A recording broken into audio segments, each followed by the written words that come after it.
Teachers explain how they promote language learning. At first, I could like understand anything, but I couldn't like speak properly.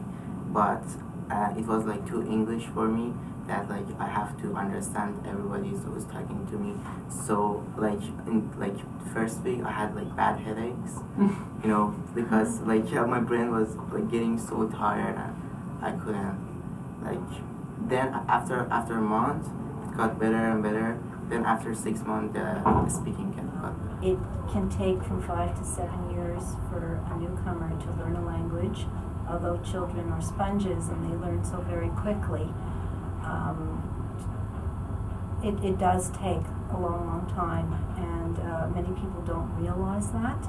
So being patient with a child, encouraging them constantly to speak as often as possible in English, to help them along. Some of the strategies that I find most effective in my class with these children is to buddy them up again, to have somebody who can help them out in a variety of ways. First of all, if they don't know any English, someone who speaks their language can translate for them. Well, more than a challenge was like a new experience for me, because I have a Spanish background, and that helped me in English. I compared the words in Spanish, so it's more than experience than challenge. And the people at school were really nice, try to understand, and if they didn't understand, they just ask again, and I try to like express myself more freely. When I came, I didn't know English.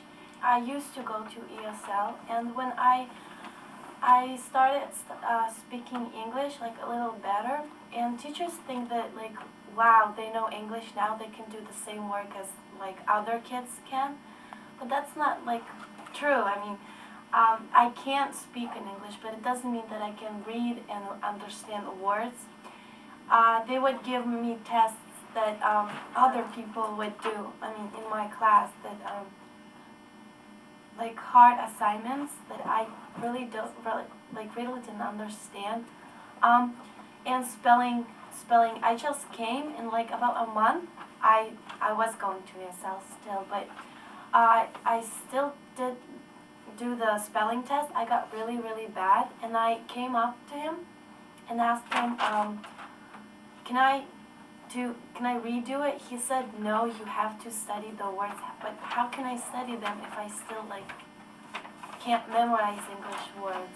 Okay, well, I agree with what she said is the hardest subject is science.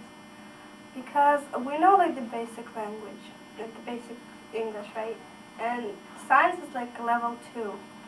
And I think like, because sometimes we come and ask her for help, right? I was in grade 5, 6, and 7, and now in 8. Same thing. Is when we come to ask for help, they can like say, "You're going to read it with yourself."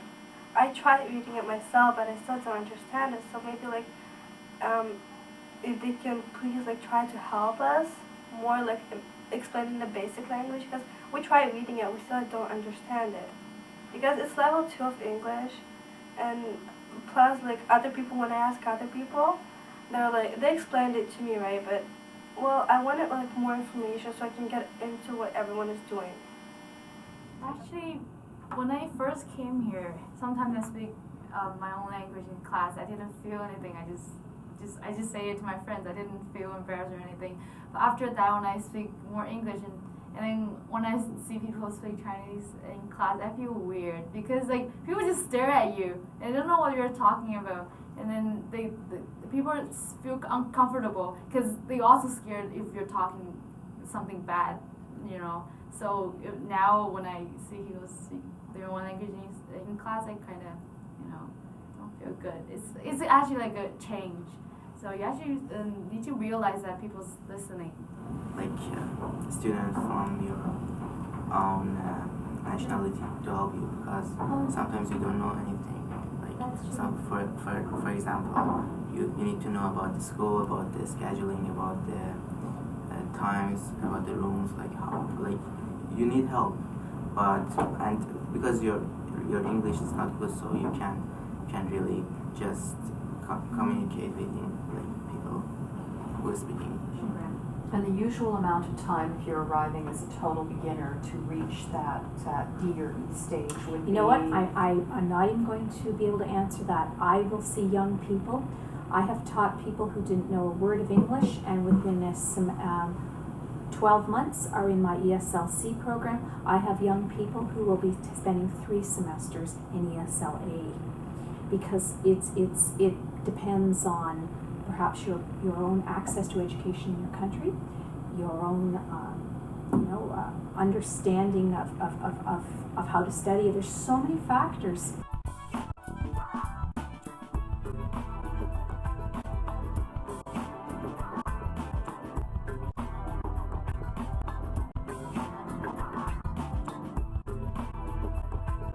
Students share their experiences about their lives in their home countries, and teachers explain the importance of understanding students' background.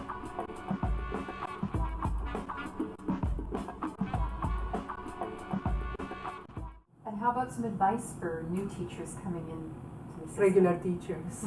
Okay, I would say to be aware not only of their language needs, but also of their social cultural needs. Many times we are all human beings, and we are not aware. If we are not aware how things are in another country, many times we can say things that seem very simple to us and very straightforward, and for some kids could be very sensitive. Like, kids come from very different backgrounds, so be aware that it's not just language, it's also a whole different culture. And we are not aware of all the cultures. We just need to be aware that everybody is different. So that would be my advice. Thank you. These are the booklets that we worked very hard on. We worked for a number of days, and we talked about different aspects of your life from your other country as compared to Canada. We looked at your family and how it was in your first country and how things changed when you came to Canada. We also looked at home, schools, and friends. And we compared your 2 experiences, first in your own country, the country you came from first, and then in Canada. And what I'd like you to do now is to choose one page in your book that you would like to read to us. Tarnia. In Iran, I had a very big apartment, and I had a very big hall. When I went to school, my mom take a school bus because I'll get to school faster. When I came to Canada, I had a smaller apartment. In Iran, we had 2 rooms, and in here we have 1 room. But in Canada, we have a taller building. In my country, I live in Israel, and in Israel, the school is not that. In Canada, the school is better than Israel, because in Israel, the school is very scary. And some of our children have come from some very precarious situations, particularly the ones I think about right now are the ones in Israel. And little Tommy, who was here today, was talking about on his way to school hearing the guns and seeing people crying often, and people who are injured, and so come from such a scary background situation. You see them come to the safety of our schools and begin to thrive, and they're so happy. And that's wonderful to see too. It's a good teaching strategy to find out who these students are, what are their problems, where they come from. Chances, it's a very difficult thing to do, but often guidance counselors will look them up for you. Right. So if you prepare the list and give it to the guidance counselor, they'll sort of look them up and give you some background information quite quickly, and they can do that. Trillium, do we dare say trillium? Which I think everybody's on now in TDSB. Yeah. Right. Yeah. So I think it's just get to know your students, and I think one of the really important things is creating that atmosphere in your classroom or with your students, that the kids feel that you're approachable, that they can help you, that you're there. I'm from Afghanistan, so people find it really interesting to know about my background because of the conditions there and the war and everything. So they would ask me questions like, did you have a TV back there? Did you have a radio? How did you live? Did you go out? And it makes me kind of feel important that people pay so much attention to me while they're asking me about things like that. But at sometimes when they're sort of being racist, then it kind of hurts me too. I actually like it when people ask me that because I thought they wanted to be my friend, but they were just curious to know where I was from and how old I was. So it was good. People did ask me a couple of times, where I'm from and everything, and I liked it. I didn't mind it, but it also depends on how they ask you. If you ask oh, where are you from? You seem so weird to them, that kind of hurts. But if they ask you, if they're interested, then, that's good. I couldn't figure out about the locker thing, because we didn't have it in our back country.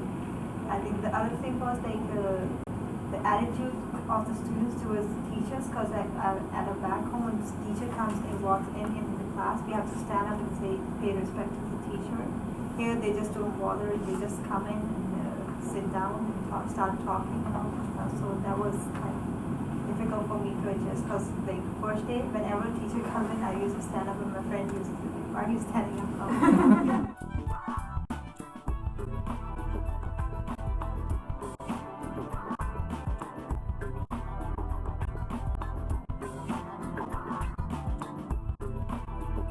Teachers discuss appropriate teaching strategies for ESL students.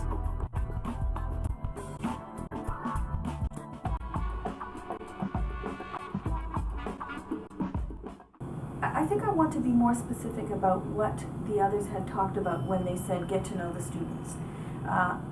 I think that they have to find out who the students are in their classes and what their ESL levels are, because certainly the expectations for language are different for an ESL B student than they are for an ESL E student.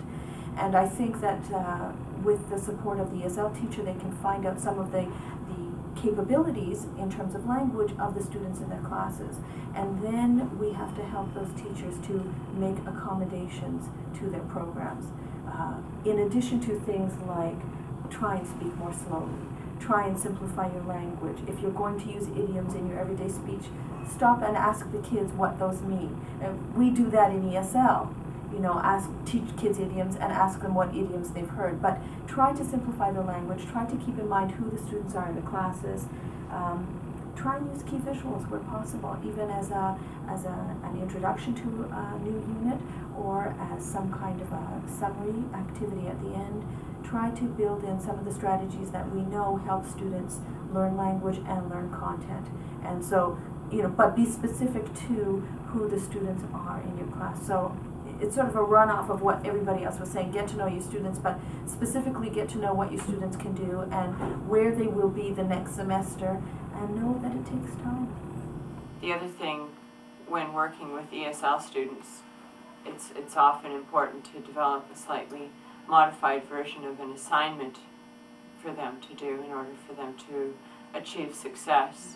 Yeah, and in the classroom, giving them extra time on things or breaking things down into smaller chunks so it's manageable.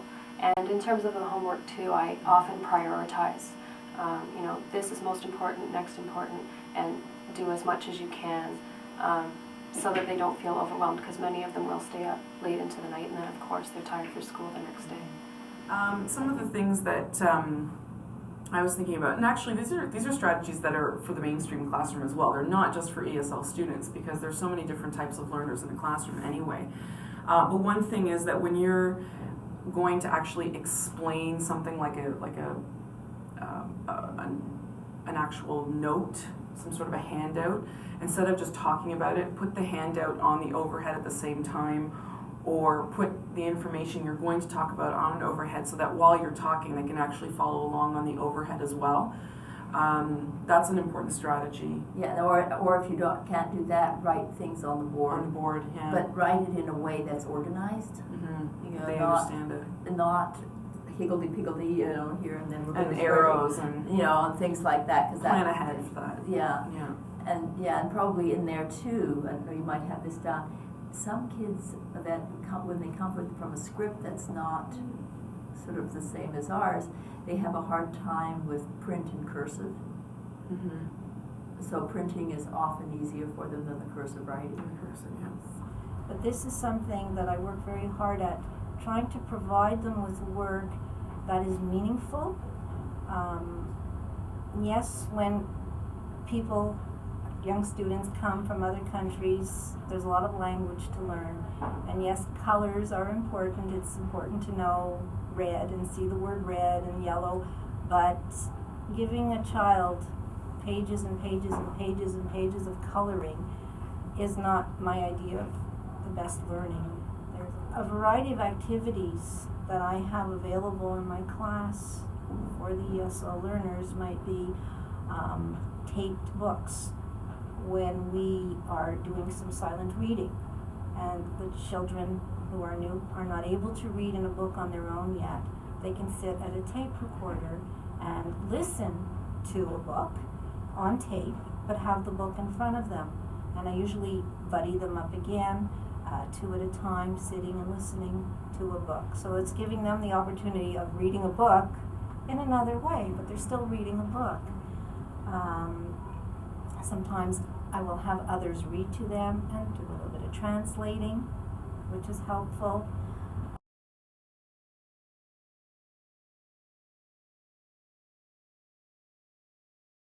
The other issue is difficulty with assessing either the needs of ESL students or assessing their growth in the classroom. At times becomes difficult, so it's important to be flexible in terms of thinking about non-traditional assessment methods. At times in the past I've had students respond in their own language to a task, and then later through the support of either a volunteer or another student had that translated into English. I think we as teachers are perfectionists, and we feel that you know, the way we assess them needs to be fair to all, and maybe for some of us it's difficult to accept an alternative method of assessment as fair for the other students, for the English students. So that's a difficulty too, as far as assessment is concerned. It's very important to have accommodations for ESL learners. What I do, for example, is when I prepare a test, social studies, we've completed our unit and we're going to have a little test. I usually try and prepare a test that has multiple choice answers, because many ESL learners are able to hear and understand sooner than they're able to read and understand. And what I do is I read all my tests orally to the whole class. And this gives the ESL learners or students the opportunity to be doing the same test like everyone else, yet they're hearing all the questions rather than having to sit and read the questions. So my students usually write the same tests. You can modify the work as well that you're doing. A lot of teachers do that. They'll prepare a separate test for the ESL learners, which is fine if that works for you and works for your student. So that's another strategy that can be done. Students discuss how teachers helped them when they first arrived at their new school. They also give advice to other ESL learners on various strategies that they can use to make themselves feel more comfortable.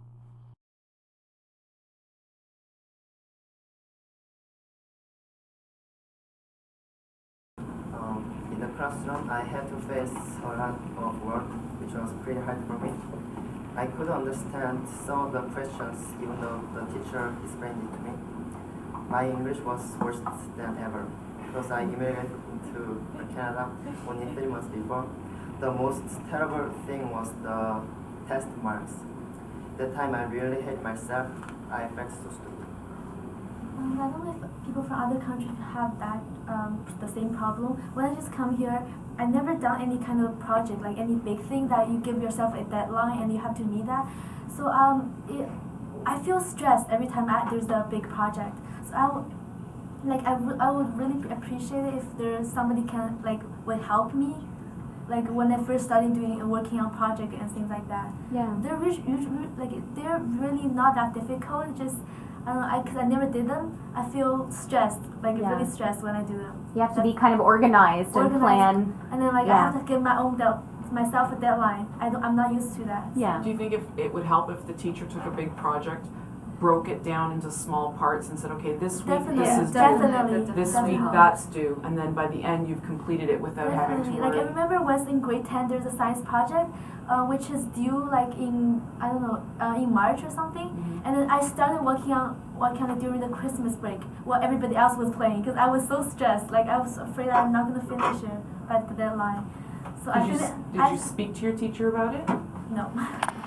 Projects are difficult for me because I was nervous to present them in front of the class. Like, I was nervous that I made some mistakes of saying words, my accent, and mistakes. And I wanted to tell it, like, to present it to the teacher because teacher wouldn't, like, laugh at me how I'm saying words. She would always understand me. And another thing is when she's saying marks, percent, like everyone will hear what I got, and everyone like is getting like 90% and by that, and I will like get 55, 62 because I didn't know any English. So I just wanted her to do is to tell me it so no one will hear it. In grade 5, there was a teacher that like just didn't give me any homework because she thought I couldn't do any homework. But then that was really bad because I really felt left out. And what I really want the teachers to do is like, if you're new, then just give them same homework but a little bit easier or explain it. To be honest, it kind of sounds like childish to make presentations because you don't do much of that in Iran, or like I don't think any other countries, but just come here as me when I came here 18 years old, now I'm 19, like doing presentation, I feel like I'm sitting in a kindergarten. Really? I think she knows it, Miss New York, because I told her before that too. She was my teacher. I hate that. Yeah. Getting markers, I don't think it helps at all. Okay. I just think it does not help. So what helps you then? You want to write stuff or? Write stuff, yeah. Do bigger stuff, not like marking or like writing a nice thing on a piece of paper, but not writing in a big piece of paper with markers, like put flowers around it. It's like kindergarten, you know.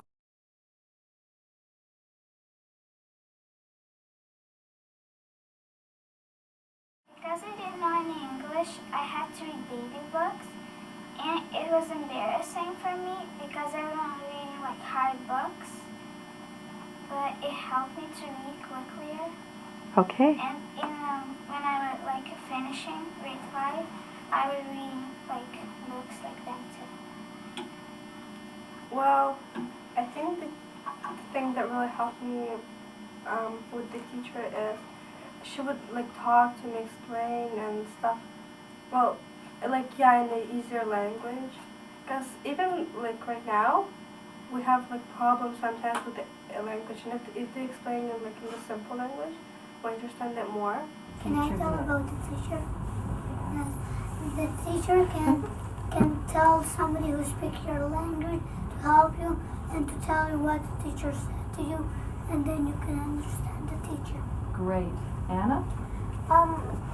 Sometimes when the people are doing hard work and the ESL kids can't do it, they give something else like easier. As she said, be sensitive and try to understand. Don't talk too fast. Put the ESS to the students beside the person who speaks English very well, and don't ignore the ESS students, respect them.